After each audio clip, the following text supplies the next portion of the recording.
રાજકોટ ખાતે કેબિનેટ મંત્રી કુંવરજી બાવળિયા દ્વારા પ્રેસ કોન્ફરન્સનું આયોજન કરવામાં આવ્યું હતું। રાજ્યમાં ઉનાળાની સિઝન દરમિયાન પાણીની સમસ્યાને લઈ કેબિનેટ મંત્રી કુંવરજી બાવળિયાએ એક મોટું નિવેદન આપ્યું છે। તેમણે કહ્યું છે કે ઉનાળામાં રાજ્યમાં પાણીની સમસ્યા નહીં રહે, કારણ કે રાજ્યમાં મોટાભાગના ડેમોમાં સરેરાશ 50% જેટલું પાણી છે। કેબિનેટ મંત્રી આગળ કહ્યું કે પાણી વિતરણ બંધ હશે ત્યારે પણ વૈકલ્પિક એક વ્યવસ્થા છે। સૌરાષ્ટ્રવાસીઓને પીવાના પાણીની ચિંતા કરવાની જરૂર નથી। રાજ્યમાં ઉનાળાની ઋતુ દરમિયાન પાણીની સમસ્યા અને પાણી કાપ અંગે કેબિનેટ મંત્રી કુંવરજી બાવળિયાએ પ્રતિક્રિયા આપીને નાગરિકોને પાણીની સમસ્યાને લઈ ચિંતા ન કરવા અપીલ કરી છે। તેમણે કહ્યું હતું કે ઉનાળામાં રાજ્યના મોટાભાગના ડેમોમાં સરેરાશ 50% જેટલું પાણી છે, આથી પાણીની સમસ્યા નહીં રહે। મંત્રીજીએ માહિતી આપતા આગળ કહ્યું કે રાજકોટના આજીવન અને ન્યારી ડેમમાં 95% પાણી છે। પાણી વિતરણ બંધ હશે ત્યારે પણ વૈકલ્પિક વ્યવસ્થા છે। જે ડેમો ખાલી છે તેમાંથી કાપ કાઢવાની સૂચના આપશે અને સુજલામ સુફલામ જળ અભિયાન કેચ ધ રનની વ્યવસ્થા કરાશે।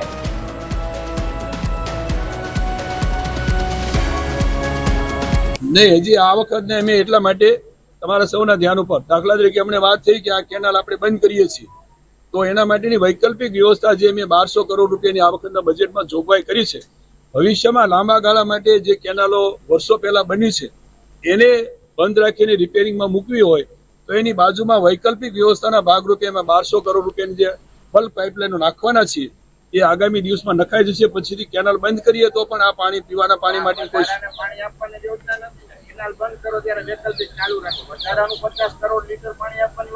નહીં, અત્યારે મળે છે એમાં ક્યારેક કેનાલમાં કોઈ પ્રોબ્લેમ, હા, વૈકલ્પિક વ્યવસ્થા